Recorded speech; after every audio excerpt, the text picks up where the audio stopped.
안녕하세요. 방금 소개받은 사람입니다. 오늘 발표를 하게 된 그 네오비 76기 이은구입니다. 저는 소개받았듯이 성동구 홍익동에서 리엔윤 공인중개사무소를 운영하고 있습니다. 2019년에 개업한 이후로 이제 만 4년이 되어가고 있는데 공인중개업의 그 자영업자로서 이 세상살이가 결코 만만치 않다는 것을 피부로 다 느껴가고 있습니다. 그래서 제가 여기 우리 사무실에서 볼 때 10년, 20년 근무하신 대표님들을 만나 뵐 때마다 참 존경스럽다는 그 생각을 하지 않을 수가 없습니다. 그래도 저 나름대로 희망을 갖고 있는 것은 지난 4년 동안 계속 자꾸 소소한 거래만 중개를 해오다가 작년 상반기에 조그만 상가 건물 52억짜리를 중개를 했어요. 그러고 나니까 조금 나도 다른 대표님들처럼 중개를 할 수 있겠다라는 용기가 좀 생기고 앞으로 100억, 200억 그 이상의 그 큰 금액과 좀 많은 거래를 할 수 있겠다는 그런 희망을 가지고 업무에 임하고 있습니다. 제가 사실은 오늘 그 발표할 책은 철학책이죠. 무기가 되는 철학인데 저 개인적으로는 철학에 대한 깊이가 있거나 철학에 대한 지식이 넓거나 전혀 그렇지 않습니다. 근데 왜 이거를 발표하게 되었냐? 이유는 간단합니다. 작년 12월에 이 발표자를 지원을 받는 데 있어서 이 책이 끝까지 남아 있더라고요. 발표할 사람을 찾고 있는데 제가 하지 않은 사람 중에 한 사람이라서 그래서 손을 들었습니다. 그래서 발표하게 된 거니까 제가 발표하는 과정에서 혹시라도 부족한 점이 있더라도 이해를 부탁드리겠습니다. 이 철학 책은 사실은 뭐 어렵다고 말씀을 하시는데 정말 저도 철학을 좋아하지는 않습니다. 이 저자는 우리 그 독자들에게 50가지 무기를 제공하고 있습니다. 그 저자의 말에 의하면 우리 그 독자들의 지적 전투력을 극대화할 수 있는 50가지 무기다. 그것을 여러분들한테 객관적으로 간접적으로 체험할 수 있는 그런 책을 준다라고 저희한테 얘기를 하고 있습니다. 그래서 이 50가지 중에 시간도 제약이 있고 저 능력도 제한이 있어서 10개만 뽑아서 우리 대표님들과 함께 제가 발표를 해보겠습니다. 자, 그러면 그 저자 야마구치 슈 씨에 대해서 간단히 알아보겠습니다. 이분은 보시다시피 일본인이고 1970년도에 태어나셨고 일본 대학에서 철학을 전공하셨습니다. 그러나 뭐 학계로 가신 건 아니고 그 세계 유수의 그 컨설팅 기업인 BCG, 에이티커니, 컴페리 헤이 같은 그런 누구나 한국 대학생들이나 그 공부한 사람들이 가고 싶어하는 그런 컨설팅 기업에 들어가서 현업에서 실무를 익힌 사람입니다. 그래서 철학적 소양과 이 그 실무 경험을 고루 겸비한 훌륭한 저자라고 저는 생각을 했습니다. 그래서 저에게 어떤 현실에 도움이 되는 철학을 우리한테 그런 개념을 제공하고 있지 않나라고 저는 생각을 했죠. 아까 다른 대표님께서 말씀하셨지만 저도 이 의미 있는 것 같아서 요거를 땄는데요. 교양 없는 전문가야말로 우리의 문명을 가장 위협하는 존재다. 철학을 배우지 않고 사회적 지위만 얻게 되면 문명을 위협하는 위험한 존재가 된다. 정말 그 철학적 소양이나 교양이 없으면 아무리 높은 지위에 있다 하더라도 그 사람은 그 오히려 세상에 위험한 존재가 될 수 있다는 얘기입니다. 우리 대표님들께서도 그래서 이 독서 지향 모임에 오는 것이 아닌가 저는 그렇게 해석합니다. 이 말을 시카고 대학 전 총장인 그 허친스 씨께서 얘기를 하셨다고 합니다. 아까 다른 대표님께서 말씀하셨지만 철학을 왜 배워야 되는지 이 저자는 4가지로 간단하게 요약을 했더라고요. 현실 상황을 정확하게 통찰할 수 있는 능력을 우리한테 주고 그 다음에 그러한 어떤 상황을 비판적 사고로 핵심을 꿰뚫어 볼 수 있도록 하고 그 다음에 특정 어젠다를 우리가 정해서 어떤 다가오는 혁신을 일으키거나 그럴 수 있다라는 측면에서 얘기를 했고요. 그리고 역사적으로 같은 비극을 되풀이하지 않을 수 있다. 그런 측면에서 우리는 철학을 배워야 된다고 얘기를 했습니다. 뭐 아이만의 예루살렘의 아이만 뭐 이런 얘기가 나오듯이 그런 비극을 다시는 우리가 되풀이지 않기 위해서라도 철학을 배워야 된다고 이 저자는 얘기를 합니다. 이 철학을 배우는 방법에 대해서 우리가 사실은 굉장히 우리가 싫어하고 그 거부했던 부분이 그 역사적으로 처음에 이 저자가 아주 제 마음을 그대로 얘기를 했더라고요.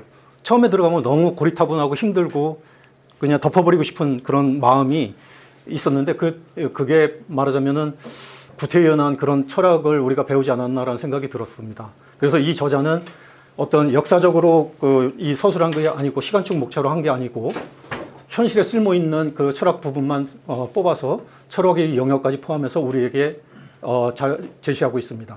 이 사람, 조직, 사회, 사고라는 네 가지 큰 카테고리로 우리에게 50개의 무기를 알려주고 있죠. 그래서 우리가 왜 철학을 앞에서 저자라는지는 많은 분들께 말씀하셨지만 우리는 결국 그동안의 대학이나 고등학교 때 아웃풋만 배웠던 것 같습니다. 그 아웃풋을 도출하기 위해서 왜 그랬는지 그 과정을 우리가 사실은 배워야 됐어야 되는데 우리가 암기식 위주로 배우다 보니까 그 과정은 제쳐놓고 이 아웃풋만 배우다 보니까 사실은 너무 재미없이 철학을 익힌 거 아닌가. 저는 그렇게 생각했습니다. 사실은 이 부분은 제가 이 프레젠테이션을 20분 정도로 마치려고 하다 보니까 스킵하겠습니다. 사실 뒤에 3장이 있어가지고 여러분들과 함께 한번 리마인드하고 리프레시하는 차원에서 좀 생각을 해봤는데 그냥 넘어가도록 하겠습니다.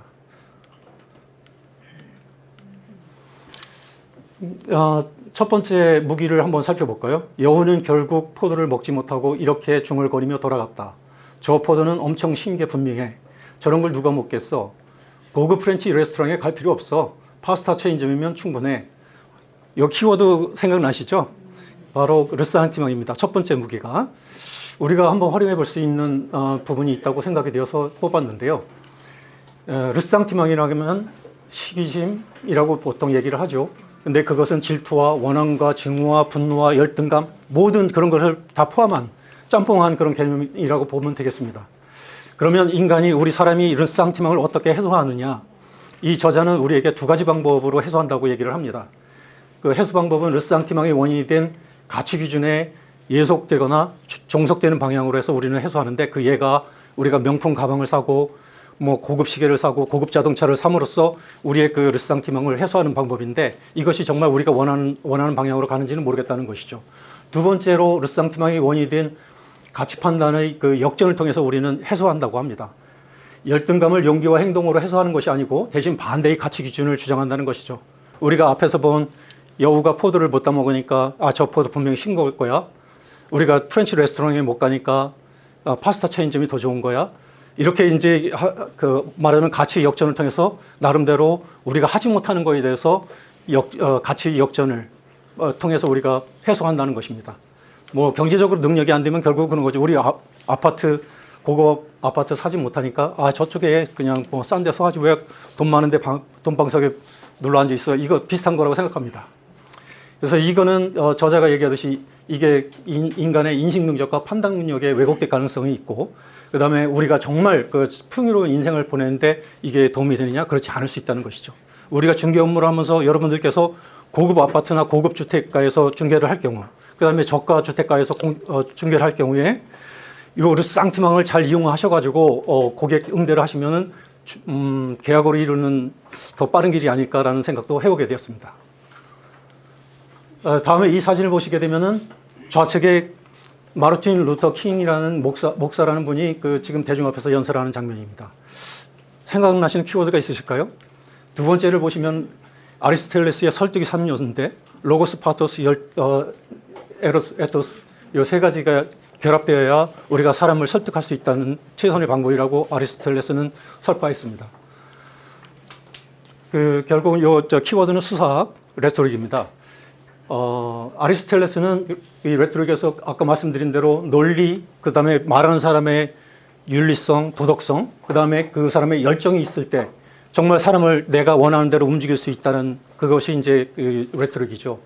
반면에 플라톤은 파이드로스라는 저서를 통해서 제자 파이드로스가 리더에게 레토릭이 필요하다는 그 주장을 하는 반면에 진실에 이르는 길은 대화밖에 없고 레토릭은 속임수다라는 소크라테스의 그 비판이 서로 대결을 하는 거였는데 결국 플라톤은 소크라테스의 말에 기울기는 하지만 마지막으로 플라톤도 사람을 매료시켜서 움직이는 힘이 있음을 결국은 인정했다고 합니다. 그래서 우리도 중개업을 하면서 사실 이제 너무 논리적으로만 손님한테 응대할 경우가 있다고 생각합니다. 저도 개인적으로 그런 경험이 있기 때문에 이런 부분을 잘 활용해서 우리가 그 상담을 한다면 도움이 되지 않을까라고 저는 개인적으로 생각을 해보게 되었습니다.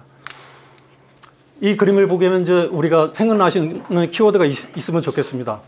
우리가 참 재미없는 일을 실험을 당했을 때 다른 사람한테 야 그거 재밌었어라고 그 하는 대가로 당신에게 일부를 줄 거야. 또 한 그룹에게는 20%를 줄 거야라고 이제 그 해서 실험을 해봤는데 내가 정말 재미없는 걸 재미있다고 얘기했는데 과연 어떤 사람이 나중에 정말로 재미있다고 자기 생각을 바꿨을까? 이거에 대해서 이제 이 책에서는 썼는데 어떤 그 큰 보상을 주어서 결코 사람의 마음이 바뀌지 않는다는 겁니다. 자그마한 그런 그 보상을 해준다 하더라도 해줌으로써 말하자면 사람의 그 행동과 생각이 신념이 이렇게 불일치할 때 인지 부조화가 왔을 때 말하자면 그것을 해소하기 위해서는 어떤 작은 보상을 받은 사람이 오히려 자기의 행동을 바꿀 수는 없으니까 신념을 바꿔버린다는 것이죠. 그것이 아까 말씀하신 그 6.25 전쟁 때 미군 포로들이 공산주의도 나름대로 괜찮다라고 그렇게 세뇌당한 그런 이유라고 합니다. 저는 이게 참 신선해서 뽑았는데요. 우리가 신념이 행동을 결정한다고 생각하잖아요. 내가 생각한 대로 나는 할 거야. 나는 그렇게 해. 이렇게 생각을 했는데 실제로 실험을 해보니까 사람이라는 것이 결코 그렇지는 않다는 거예요. 행동을 먼저 한 다음에 그거를 합리화시키기 위해서 우리의 신념이 바뀔 수 있다는 겁니다. 이런 부분이 좀 저는 새롭게 그런 신선하게 들려서 인지와 부조화라는 무기도 제가 한번 선택을 했습니다. 인간은 합리적인 생물이 아니라 나중에 합리화를 하는 생물이라는 것이죠. 책을 읽어보시면서 좀 이거 재밌다라는 생각을 하게 되었습니다. 이 사진을 보면은 귀여운 악마죠. 키워드 생각나시는 거 혹시 있을까요? 네, 악마의 대변인입니다. 이 사람 화났는데 우리가 왜 악마의 대변인을 할까요? 여기 보시면은 이제 악마의 대변인이라면 다수파를 향해 의도적으로 비판과 반론을 제기하는 사람을 얘기하죠. 이게 이제 말하자면은 맨 밑에 보시면 악마의 대변인 역할을 통해서 간과될 만한 문제를 파악해서 빈약한 의사결정을 방지하고 의사결정의 질을 향상시키기 위한 목적입니다. 그래서 이제 우리가 이 경제학에서 애덤 스미스의 국부론에 보면은 보이지 않는 손이라는 것이 있죠. 말하자면 정부의 어떤 통제를 통해서 가격을 설정하기보다는 자유로운 시장 경제에 의해서 균형 가격을 통해 가지고 균형 가격이 나왔을 때 그게 진정한 가격이 형성되듯이 이 정치와 언론 분야에서도 말하자면은 반론의 자유를 여러분들에게 다 줌으로써 언론의 자유를 줌으로써 아주 높은 질의 의사결정을 우리가 가져올 수 있다는 것입니다. 그래서 요거는 이제 악마의 대변인이 왜 필요한지 아까 다른 분께서 설명하셨지만 그래서 이게 중요하다고 저는 보았습니다. 그래서 세 번째로는 집단 문제 해결 능력은 동질성과 트레이드 오프라고 하는데 정말로 똑같은 엘리트만 모아놓는다고 해서 최선의 결정이 나오느냐, 최선의 그런 양질의 결정이 나오느냐, 결코 그렇지 않다는 것이죠. 그래서 우리가 현재 정부가 서울대 출신 중에서 법대 출신 중에서 고시 패스 출신, 이 사람들을 뽑아서 강요했을 때 과연 그 사람들이 최고의 잘 한 거냐, 인사? 그건 생각해 볼 필요가 있다는 것이죠. 예를 들어서. 자, 같이 한번 읽어볼까요? 불로 장생약을 발명한 박사님께 최우수상을 수여합니다. 실제 연구한 사람은 난데. 키워드가 뭘까요? 마태 효과입니다. 이제 말하자면 부자는 더 부자가 되고 가난한 사람은 더 가난해지는 그런 얘기인데요. 우리가 머리 좋고 운동 잘하는 아이 출산하는 법에 대해서 여기서 이 저서에서는 신학기에 시작하는 달에 아기를 낳아야 가장 훌륭한 아기가 된다고 얘기를 합니다. 간단한 결론인데 사실은 이게 미국에서도 똑같은 연구가 있었어요. 말콤 글래드웰의 아웃라이어 보면은 거기서도 미국의 운동선수, 미식축구 선수들이 프로에 누가 입단하느냐를 봤더니 거기도 똑같이 학교가 시작되는 때 태어난 애들이 잘한다는 겁니다. 그래서 이건 굉장히 통계적으로 이미 검증됐다고 보입니다. 그래서 마찬가지로 그런 어떤 운동이나 그런 것뿐만 아니라 과학사회학에서도 마태 효과가 적용이 된다는 것이죠. 좋은 조건에서 일하는 연구자는 뛰어난 연구 실적을 올려 한층 더 좋은 조건을 얻을 수 있다는 거죠. 그 얘가 이제 노벨 수상자와 무명 과학자 간의 그 비교. 노벨 수상자는 이미 인정을 받고 있기 때문에 똑같은 동질의 논문을 만들었다 하더라도 자기가 그 제출을 하면 인정을 금방 받는 반면에 무명 과학자는 같은 질의 그 논문을 만들어도 저널에 올리기조차가 힘들다는 것이죠. 그런 그 차이가 점점 벌어진다는 것을 여기서는 얘기를 하는 것 같습니다. 저는 사실 중개업도 비슷한 거 아닌가 싶습니다. 여러분들 코너에 묵직한 자리에 계신 저 부동산 대표님들은 너무 돈을 많이 버실 것 같은데 저희 경험 없고 저 멀리 있는 사람들은 좀 쉽지 않아 보이더라고요. 좀 그렇게 한번 생각해 봤습니다.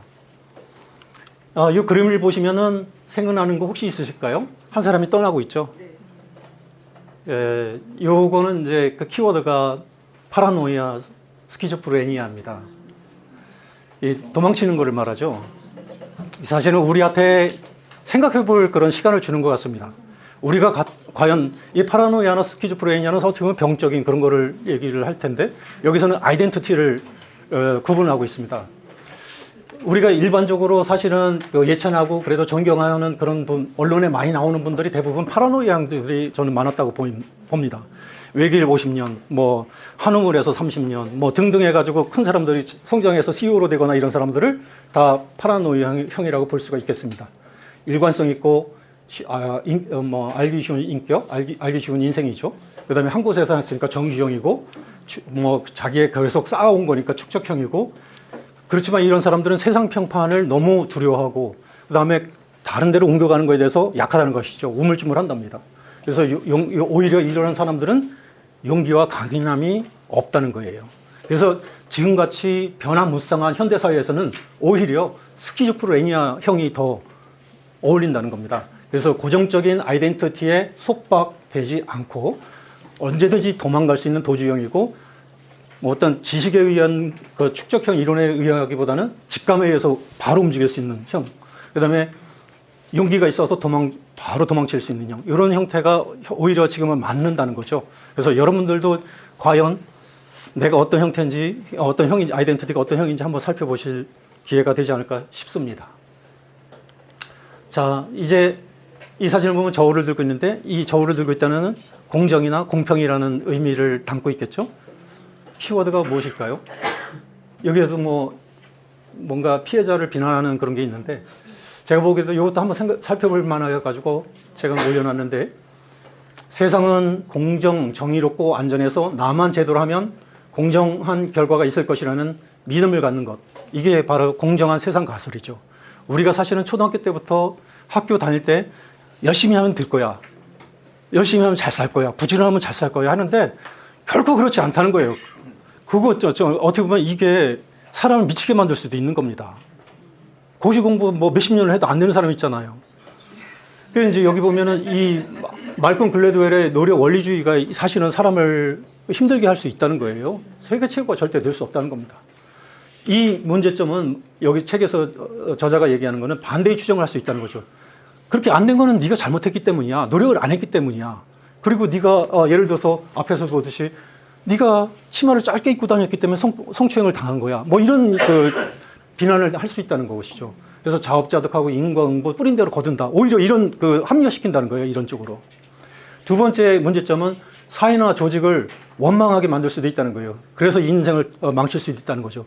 이 책에서도 얘기하듯이 7개 회사에 다니는 일본 직장인이 회사에서 나가라고 그만두라고 하니까 CEO 방에 들어가서 할복 자살했다는 거 아닙니까? 나는 밤낮으로 열심히 이 회사를 위해서 열심히 일했는데 왜 나를 잘라? 이거 공평하지 않아. 이렇게 생각한 거 아니겠습니까? 그렇기 때문에 이런 문제가 생길 수 있다는 겁니다. 그래서 저 이것도 한번 살펴본 것이고요. 이게 비슷한 맥락의 이게 키워드가 또 있긴 합니다만 제가 넘어가도록 하겠습니다. 이거는 이제 나선형 계단. 생각나시는 키워드 있으실까요? 비슷하죠? 이 변증법입니다. 해결의. 대립하는 사고를 서로 투쟁시켜서 아이디어를 발전시키는 방법론이고 서로 양립할 수 없을 것 같은 두 가지 명제를 통합해 세수하는 것이 변증법적 사고라고 합니다. 이 책에서도 얘기했지만 위에서 본 사람은 원이라고 하고 이쪽에서 본 사람은 직사각형이라고 하는데 이걸 양립할 수 없다고 생각했지만 결국은 원통이라는 거를 그 개념을 해서 이거 원통이잖아 해서 두 개가 양립할 수 있는 그런 개념을 이제 얘기하는 건데요. 결국은 우리가 정반합 아니면 태제, 안티태제, 진태제라는 그런 발전 그런 단계 이런 거를 이제 통해서 우리가 사고를 우리가 그런 쪽으로 한번 해볼 수 있지 않을까라는 측면으로 이 저자는 우리에게 한번 이것도 돌아볼 수 있지 않나라는 거로 책을 쓴 거로 저는 이해를 했습니다. 그래서 이 변증법은 결국은 진화, 발전, 복구, 부활이 동시에 이루어지는 나선형 발전이고 그 다음에 옛 것이 편리하게 개선되어 부활한다고 얘기를 합니다. 이 책에서는 예를 들은 것이 옛날 소당식 교육이 근대 매스 교육으로 되었다가 그것이 이제 별로 효과가 없으니까 이제는 핀란드에서 교육하듯이 어떤 온라인이나 인터넷을 통하고 그 다음에 그 소수의 정예로 교육을 시키는 새로운 방법. 요게 이제 그 변증법적인 사고라고 얘기를 합니다. 우리 공인중개업도 마찬가지 아닐까 싶습니다. 옛날 어떤 혼자 하다가 또 온라인을 통해서 더 크게 공동중개도 하고 아마 그런 쪽으로 생각해 보면 되지 않을까 싶습니다. 20분 지나면 얘기하세요. 제가 그냥 바로 3분 만에 끝내겠습니다. 요거는 이제 두 갈래의 길인데요. 이분법입니다. 탈구축. 우리가 이제 사실은 논쟁을 많이 할 수도 있는데 이것을 잘 활용해 볼 필요가 있겠다는 생각이 들어서 저 이거 뽑았는데요. 이항 대립의 우열구조 자체 모순을 밝혀 새로운 틀을 구축하는 것이고 상대의 주장의 내부 모순을 공략하여서 그 사람을 무너뜨린다는 겁니다. 이게 결국은 우리가 논쟁, 어떤 디베이트 할 때 비판의 왕도라고 이 저자는 얘기를 합니다. 예를 든 것이 이제 다양성과 획일성, 어떤 것이 더 좋다 이렇게 대결을 할 때 이 다양성을 주장한다면 결국 획일성도 다양성의 하나인데 그거를 만약에 인정을 하려고 하면 자체 모순이 되기 때문에 진다는 것이죠. 무너진다는 것이죠. 그런 거를. 그 다음에 사르트르가 이제 이 사람은 약간 마르크시즘의 영향을 받은 사람이잖아요. 그 사람이 변증법적인 사고에 의해서 유럽은 진보되었고 발전되었고 나머지 이제 아시아나 아프리카는 미개되고 열등된 지역이라고 이렇게 이제 주장했는데 그것을 갖다가 이 레비 스트로스가 그거는 유럽의 일반적인 오만함이고 유럽의 가치관으로만 본 것이다라고 그것을 그 자체의 모순을 말하자면 공격함으로써 이 사르트르라는 사람을 무너뜨렸다는 것이죠. 이런 게 사실은 우리가 한번 탈구축이라는 것도 생각해 볼 필요, 그 다음에 우리가 적용할 그런 기회가 있을 수 있다고 생각했습니다. 마지막으로 이거 아마 어떤 분께서도 말씀하셨지만 저는 이게 말 자체가 좋아서 그냥 뽑았습니다. 우리 미래는 우리가 만드는 것이죠. 가장 좋은 방법은 결국은 우리가 미래를 예측하는 최선의 방법은 미래를 창조하는 것이다. 제가 한번 읽었습니다. 저 이 말이 너무 마음에 들어서 선택했습니다. 자, 들어주셔서 감사합니다.